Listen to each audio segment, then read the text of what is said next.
بسم اللہ الرحمن الرحیم۔ شروع اللہ کے نام سے جو بڑا مہربان نہایت رحم والا ہے۔ ناظرین، آج ہم گناہوں کے سمندر میں غرق ہیں، قدم قدم پر رب کریم کی نافرمانیاں کر رہے ہیں۔ ہماری صبح، ہماری شام، ہماری رات معصیتوں سے آلودہ ہیں۔ نفس و شیطان کے چنگل میں پھنس کر ہم اپنے رحیم و مہربان پروردگار کی بغاوت کے مرتکب ہو رہے ہیں۔ دنیا کی محبت نے ہمیں آخرت سے غافل کر رکھا ہے۔ اس فانی، عارضی اور ختم ہو جانے والی زندگی کو ہم نے اپنا مطمع نظر بنایا ہوا ہے۔ خوف خدا، فکر آخرت اور بارگاہ الہی میں حاضری کا احساس معدوم ہوتا جا رہا ہے۔ نتیجہ سامنے ہے، گناہوں پر شرمسار ہونا، اپنی لغزش کا اقرار کرنا اور اپنے جرم کا اعتراف کرنا وہ مبارک و بابرکت عمل ہے جس کا توڑ شیطان کے پاس نہیں۔ امام اوزاعی رحمۃ اللہ علیہ فرماتے ہیں، ابلیس نے اپنے چیلوں سے کہا، تم انسان کو کس طرح گمراہ کرتے ہو؟ وہ کہنے لگے، ہم ہر طریقے اور ہر جہت سے انہیں گمراہ کرتے ہیں۔ ابلیس نے جواب میں کہا، کیا استغفار کے بارے میں بھی تم نے انہیں گمراہ کیا ہے؟ یہ سن کر ابلیسی گماشتوں نے کہا، استغفار تو وہ عمل ہے جو توحید باری تعالیٰ کے ساتھ جڑا ہوا ہے، اس پر ہمارا زور کیسے چل سکتا ہے؟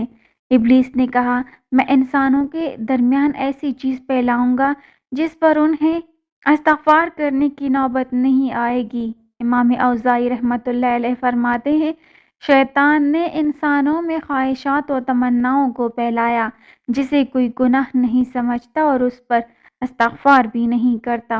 حضرت ابو سعید خدری رضی اللہ تعالیٰ عنہ کی روایت ہے کہ جناب نبی کریم سرکار دو عالم صلی اللہ علیہ وسلم نے ارشاد فرمایا، بے شک شیطان نے حق تعالیٰ سے کہا تھا، اے میرے رب، تیری عزت کی قسم میں ہمیشہ تیرے بندوں کو گمراہ کرتا رہوں گا جب تک ان کی روحیں ان کے جسموں میں موجود رہیں گی۔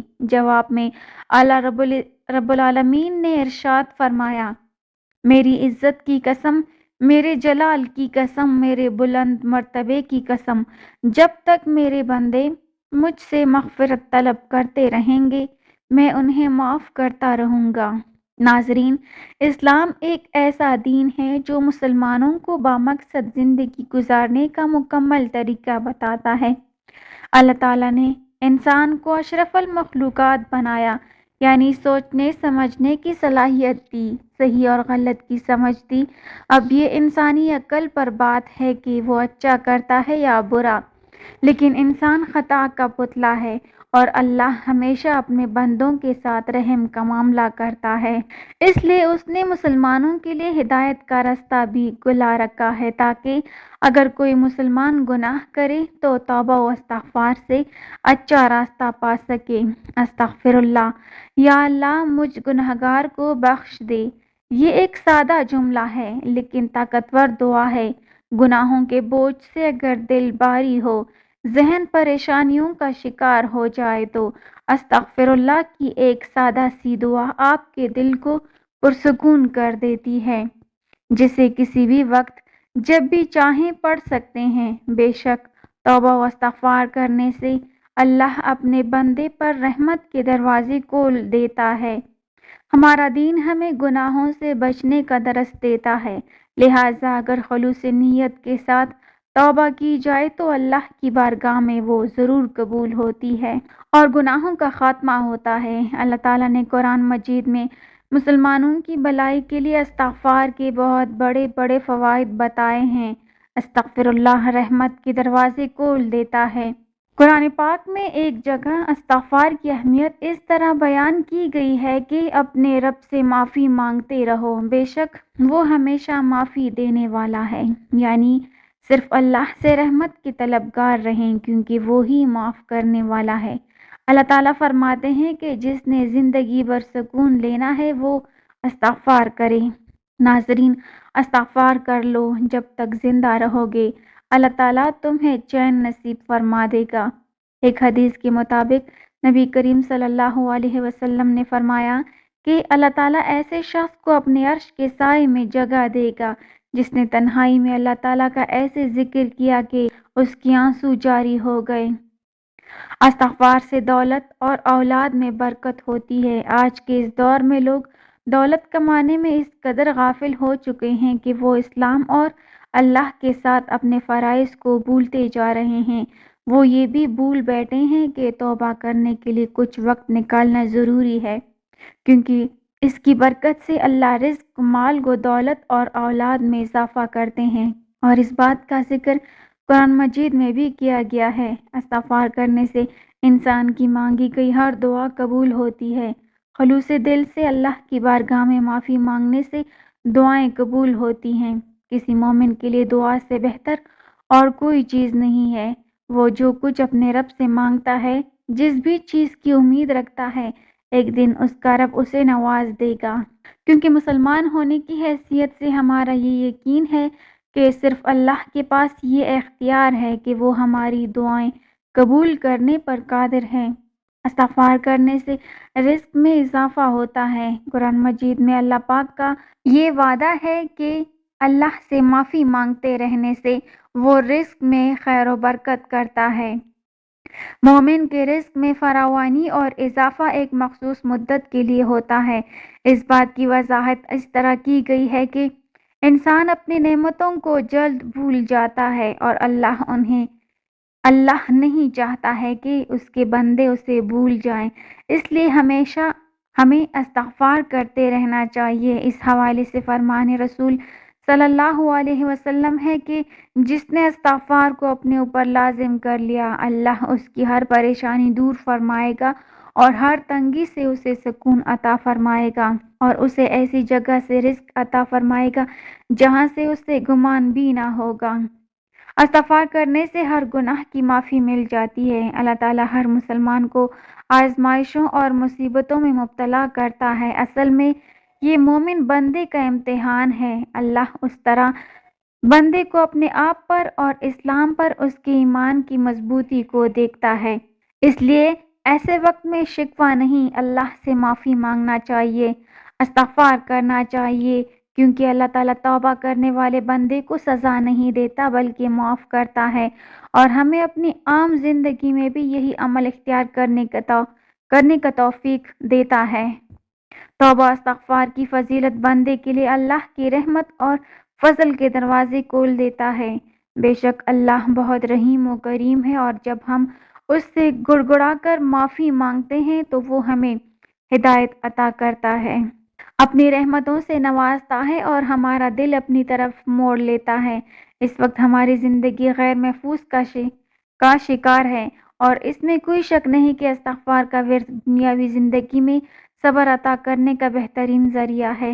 یہ ہمیں ذہنی، جذباتی اور روحانی طور پر مضبوط کرتا ہے۔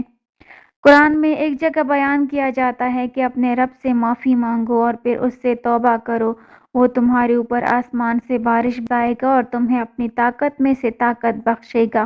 قرآن مجید میں استغفار کرنے والے سے اللہ نے وعدہ کیا ہے کہ وہ اس کو اپنے بے پناہ فضل سے نوازے گا، اس دنیا میں بھی اور آخرت میں بھی۔ قرآن میں اللہ اپنے بندوں سے مخاطب ہو کر فرماتا ہے کہ اور تمہارے لیے باغات مہیا کروں اور تمہارے لیے دریاؤں کا سامان مہیا کروں۔ کسی شخص نے حضرت علی رضی اللہ تعالیٰ عنہ کے سامنے اونچی آواز سے استغفر اللہ کہا تو آپ رضی اللہ تعالیٰ عنہ نے اس سے فرمایا، کچھ معلوم بھی ہے کہ استغفار کیا ہے؟ استغفار مومن بندے کا بلند مقام ہے، اور یہ ایک ایسا لفظ ہے جو 6 باتوں پر حاوی ہے۔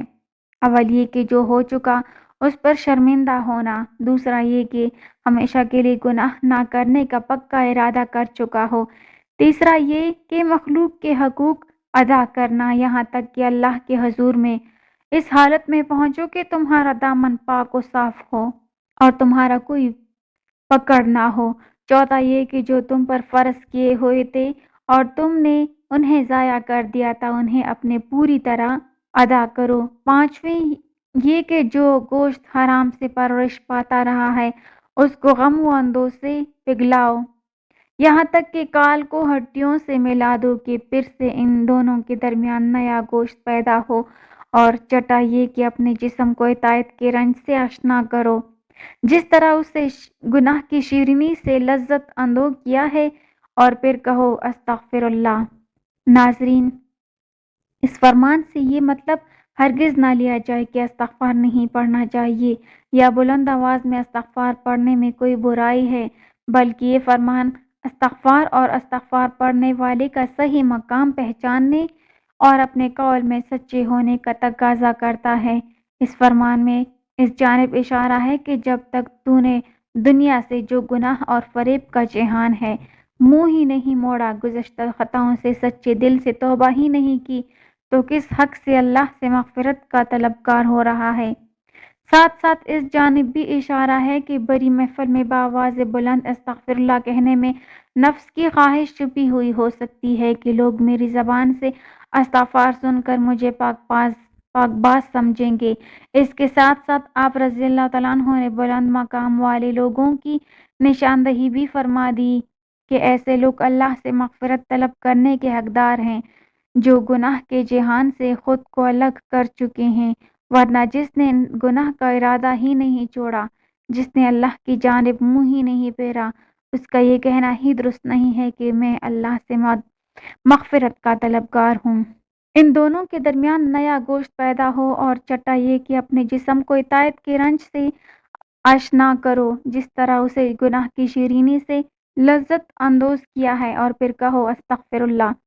اس فرمان سے یہ مطلب ہرگز نہ لیا جائے کہ استغفار نہیں پڑھنا چاہیے یا بلند آواز میں استغفار پڑھنے میں کوئی برائی ہے، بلکہ یہ فرمان استغفار اور استغفار پڑھنے والے کا صحیح مقام پہچاننے اور اپنے قول میں سچے ہونے کا تقاضا کرتا ہے۔ اس فرمان میں اس جانب اشارہ ہے۔ اللہ پاک ہمیں نیک اعمال کی توفیق عطا فرمائے اور ہمارا خاتمہ ایمان پر فرمائے، آمین۔ ناظرین، کمنٹ باکس میں اللہ تعالیٰ کے 99 ناموں میں سے ایک نام ضرور ٹائپ کریں۔ ویڈیو اچھی لگی ہو تو لائک کر دیں، چینل کو سبسکرائب کر دیں۔ ملتے ہیں نیکسٹ ویڈیو میں، تب تک کے لیے اللہ حافظ۔